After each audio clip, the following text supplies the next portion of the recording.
Guys বহুত দিনৰ মূৰত কিজানি ভাল টেষ্টি ফুচকা খালোঁ মানে খাওঁ মাজে মাজে হ'লেও মানে ইমান টেষ্ট বনাইছিলোঁ।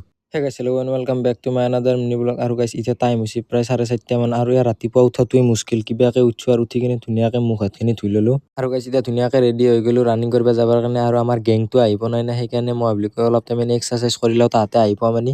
আৰু গাইজ ফাইনেলি তাহাঁতে আহি গ'ল, কিন্তু আজিচোন 3টা মানে আমাৰ গেঙত 2টা আহিছিল, আজি এটা এড হৈছে মানে আমাৰ চুনু ভাইও বোলে নতুনকৈ ষ্টাৰ্ট দিব দাৰিবাজ।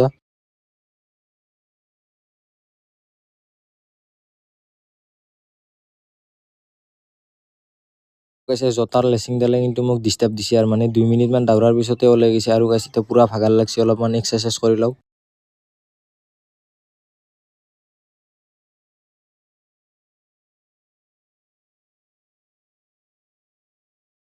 আৰু গাইজ এতিয়া ধুনীয়াকৈ ঘৰ আহি পালোঁ, এতিয়া অলপমান ৰেষ্ট লওঁ, কলেজ যাব লাগিব।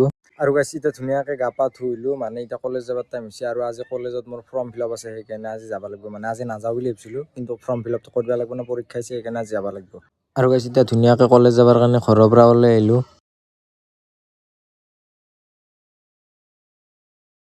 আৰু এতিয়া আহি পালোঁ কলেজ। আৰু এতিয়া কলেজ আহি কিনে প্ৰথমতে ডকুমেণ্টখিনি উলিয়াই লৈছোঁ, মানে ফৰ্ম ফিল আপ কৰিবৰ কাৰণে যি ডকুমেণ্টছ লাগে সেইখিনি এতিয়া উলিয়াই লৈছোঁ। আৰু এতিয়া ধুনীয়াকৈ দোকানত আহি গ'লোঁ, মানে ফটো ষ্টেট কৰিব লাগিব না, ফটো ষ্টেট কপিটো জমা দিব লাগিব। আৰু এতিয়া ধুনীয়াকৈ গোটেইখিনি ডকুমেণ্ট যোগাৰ কৰি কিনে মেমৰ তাতে দি কিনে এতিয়া আহি গ'লোঁ ঘৰত, মানে ক্লাছ পাতি কৰি কিনে আহি গ'লোঁ।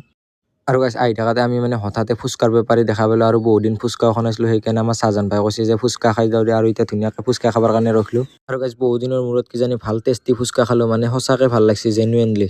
আৰু এতিয়া আহি পালোঁ ঘৰ, এতিয়া অলপমান ৰেষ্ট লওঁ। আৰু গাইজ কলেজৰ পৰা আহিবৰ পৰা মই একো ক্লিপে লোৱা নাই, মানে কি এতিয়া ৰাতি 10:30 মান হ'ল, মই এইমাত্ৰ নলবাৰীৰ পৰা আহিলোঁ।